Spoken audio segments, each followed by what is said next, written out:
Mineşşeytanirracim. Bismillahirrahmanirrahim. Vessalatu vesselamu ala eşrefil enbiya'i vel murselin.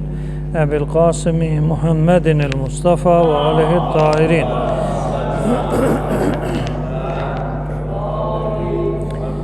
Mömin-möminatı salamlayıram. Allah hamınızdan razı qalsın. Allah Teala mübarək Rəcəb ayının xeyrin, bərəkətin hər birinizə qismət eləsin. Və Rəcəb ayından sonu hamımızın günahlarının bağışlanması və Allahın rızayətinin əldə olunmasına bir səbəb olsun inşallah.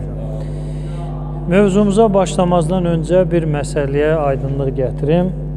Bu internetdə də və yaxud bizim bu gözəl mömin qardaşımız da həmişə yapışıb o kəlmədən şifa, şəfa. Allah şifa versin ya şəfa versin. Və yaxud nəhlət və yaxud lənət nə olsun? Və buna bənzər kəlmələr. Bax, diqqət eləyin, bəziləri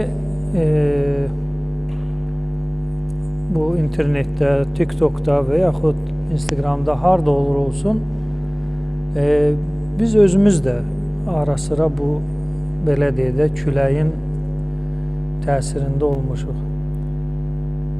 Məsələn, səhv tuturuq ki, şəfa yox. Denən Allah şifa versin, şəfa verməsin. Niyə qardaş? Deyir, çünki ərəb dilində və Quranın özündə də var. Şəfa da var, şifa da var. Şifa mənfi yönümlü bir mənadır. Quranda şəfa isə müsbət yönümlü. Ümumi şəkildə deməli, ənən oxuyanda şəfa və yaxud yazanda quyunun ağzı, məsələn, cəhənnəm çalasının o dodaq hissəsi ki var, ki bitdi, əyağı qoydun düşəcəksən. Həmən o bir əyaqlıq o yerə deyək, quyunun dodağı, o dairə ki əyağı qoyub baxa bilərsən, bir balaca qabağa gəldin düşəcəksən. Həmən o məsafəyə deyilir şəfa, ərəb dilində. Şəfa hüfrətin, yəni quyunun ağzı, dodağı.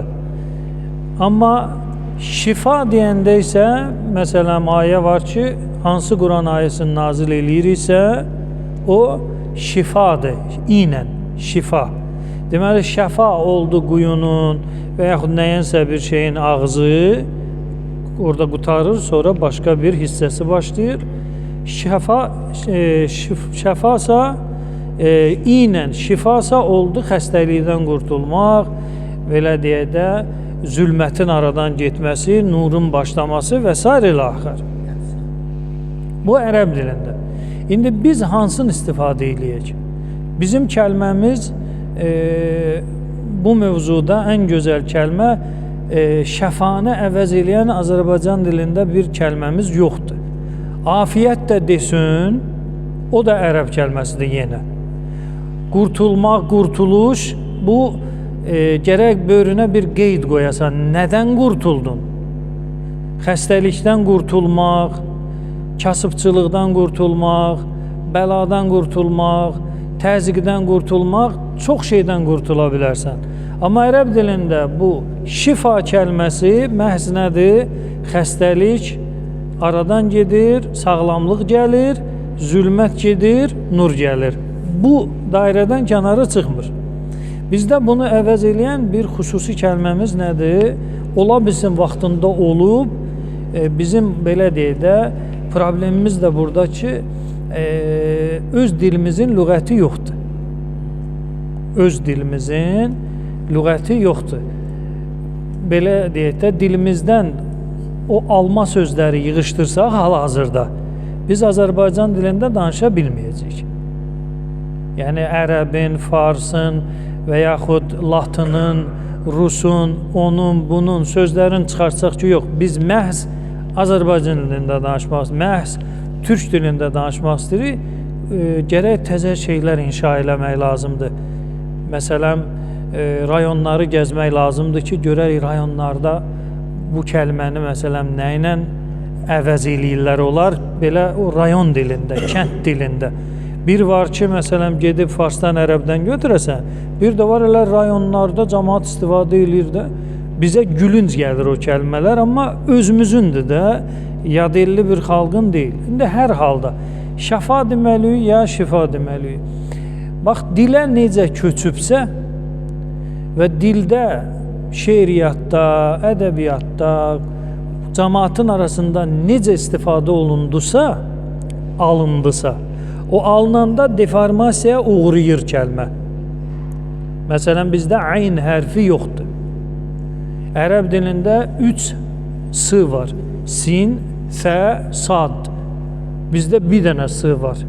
İndi mən bu 3 müxtəlif, məsələn, səmən bir şeyin qiyməti, sadır, sinə və məsələn, səllə, səbət, sinnən.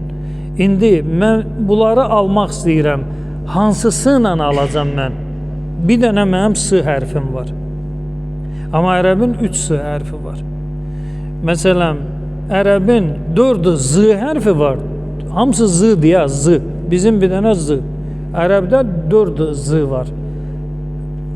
O kəlmə ki, məsələn, uxtud dalla yazılmalıdır, uxtud rana yazılmalıdır, uxtud tana, uxtud sadla, mən onu dəyişə bilmərəm ərəb dilində. Amma alanda mən özümküləşdirirəm. Mən, məsələn, türklər üyə meyillidir, ü. Küntüm, kuntum yazılır, onlar küntüm oxuyur üylə. Üyə meyillidir. Onlar alanda elə üylə də yazacaq. Məsələn, biz üyə meyilli deyirik, uya meyilli. Məsələn, biz deyirik ülya, onlar deyəcək ülya. İndi hər dilin özünün, belə deyək də, alma qaydaları var. Biz də ərəbdən bu şəfa, şifa, xəstəlikdən qurtulma alanda şəfa kimi götürmüşük. Danışığımızda da belədir, yazımızda da belədir. Allah şəfa versin, qədimdən ta bugünkü günə qədər.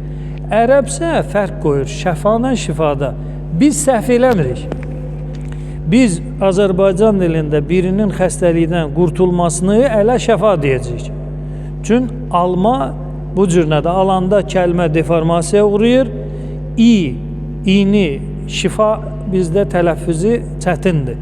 Ənənə vəz eləyirik şəfa. Ərəbdə fərqlidir. Yəni, ərəb bunu eləyə bilməz. Xəstəyə deyə bilməz, Allah sənə şəfa versin. Ərəb deməlidir, Allah sənə şifa versin. Amma mən Azərbaycanlı, mən türk, xəstəyə deyəcəm, Allah sənə şəfa versin. Yəni, quyunun ağzı yox. Hələ xəstəlikdən qurtulmaq. Allah qəlbə şəfa versin. Yəni, qəlbimin nuru, zülməti geçsin, oranın yerinə nə gəlsin? Nur gəlsin. Amma ərəb mənim istifadə eləmək istəsə, o düz eləmir. O deməlidir şifa. Çünki onun dilində şəfa var, şifa var. Amma bizdə yoxdur. Biz alanda onun kəlməsin sındırmışıq, özümüzküləşdirmişik. Neynirik? Yerinə, şifanın yerinə şəfa deyirik. Eyni farslardan aldığımız cümrah kəlməsi kimi. Cümrah Azərbaycan kəlməsi deyil. Türk mənşəli kəlmə deyil. Biz onu onlardan neynəmişik? Qədimdə almışıq. Ne üçün almışıq? Tam yad bir mənasın. Məsələn, fars sözü baxanda təəccüblənir ki, kişi, bu kəlmə bizimdir, bizimdir. Bizdə bu sağ mənasındadır. Siz niyə bunu sol mənasında istifadə edirsiniz? Biz əcəb eləyirik. Alan əcəb eləyir. O, biz istifadə elədiyimiz qaydada istifadə eləyə bilmək üçün onun dilində cümrah yolun azmış deməkdir. Yolun azan, məsələn, bir nəfər yolun azıb. Məsələn, belə getmədiydi, gedib tam yad istiqamətə. Deyirəm ki, bu adam cümrahdır, yolun azıb, buna kömək eləyir. Və yaxud şəriətdə deyirəm ki, bu adam nədir? Cümrahdır. Yəni, haqq yolu qoyub, hansı yola gedib? Batil yola gedib. Yəni, yol azmaq. Yol azmaq, fars dilində. Rah yoldur, qom itirmək, azmaq, tapmamaq, mənzilə yetişməmək. İki kəlmənin birləşməsindən əmələ gəlir cümrah kəlməsi. Amma bizdə isə biz onu götürmüşük, özümüzkiləşdirmişik, kəlmə onlarındır. İçərisinin mənasını götürmüşük belə tap atmışıq o yana, özümüzdən onun içinə nə qoymuşuq? Təzə bir məna. Gümrah nədir? Əhval ruhiyyəsi yüksək, hər işi qaydasında, heç bir problemi olmayan, heç bir narahatçılıq anında keçirməyən adama deyirik ki, xoş, xürrəm və gümrah bir həyat sürür. Aydın? Onlarda o bizdə istifadə elədiyimizi istifadə elənməz fars. Desin ki, Azərbaycan dilində gümrah belə hallı, varlı, hər şey qaydasında bu mənadadır. Öz fars qardaşına desin ki, sən gümrahsan ha. O götürüb şillə vuracaq bunun üzünə ki, deyəcək, mən Azərbaycanlıların dediyi mənada deyirəm. Olmur. Onun dilində bu xoş mənalı bir şey deyil. Bizdə isə tam müsbət xoş mənalı bir şeydir. Və yaxud lənət olsun sənə, ya nəhlət olsun sənə. Nəhlə, ərəb dilində Nəhl surəsi var, arı, bal arısı. Bal arısı, yəni belə deyək də, o internetdə bu araşdırmalar təqdim edənlər deyirlər, səhv edirsiniz. Nəhlət yox, lənət demək lazımdır. Əgər nəhlət desəm nə olacaq? Sənə bal arısı olsun. Olsun da, nə etirazın var ki? Allah Yezidə nəhlət eləsin. Yezid kefdədir, balın içində gündə bal yeyir. Yezidə heç nə olmur. Yox, bizim dilimizə o lənət necə keçib? Əgər nəhlət kimi keçibsə, ədəbiyyatımızda, şeiriyyatımızda dahilər lənət yox, nəhlət olaraq yazıblarsa, elə alıb istifadə ediblərsə, hələ o lənət mənasındadır. Ərəb bizim mənada onu istifadə eləyə bilməz. Məsələn, ərəb öz bir sevmədiyi adama desin ki, Əleykə nəhlətullah, Allahın sənə nəhləti olsun, o düz demir. Amma biz düz deyirik. Əgər yenə deyirəm, bizim dilə nəhlət kimi keçibsə, bu araşdırmaq lazımdır. Mən neyi başa salmaq istəyirəm? Rus dilindən, İngilis dilindən, Latın dilindən, hansı dildən olursa olsun, ərəbi, farsı, bizim dilə necə keçibsə, düz elə odur. Hələ deyəcəksən, Allah şəfa versin. Sən səhv demirsən. Və yaxud inşallahı ayraq yazaq, ya birləşdirək elə bir kəlmə inşallah yazaq. Biz baxmalıyıq qədim yazılarımıza, ədəbiyyat. Onlar necə yazıb? Kəlməni necə yazıblar? Ərəb dilində 3 müxtəlif kəlmədir. İn, buna deyilir ədat-ı şərt, şərt mənası verir, əgər. Şaə, keçmiş zaman feilidir, istəsə, istədi. Allah da Allah, yaradan xaliq. İn, şaə, Allahu, Allah istəsə, Allah istəsə. İndi bunu mən ərəb kimi in ayrı, şaə ayrı, Allah ayrı yazmalıyam, xeyr. Bizə necə keçib?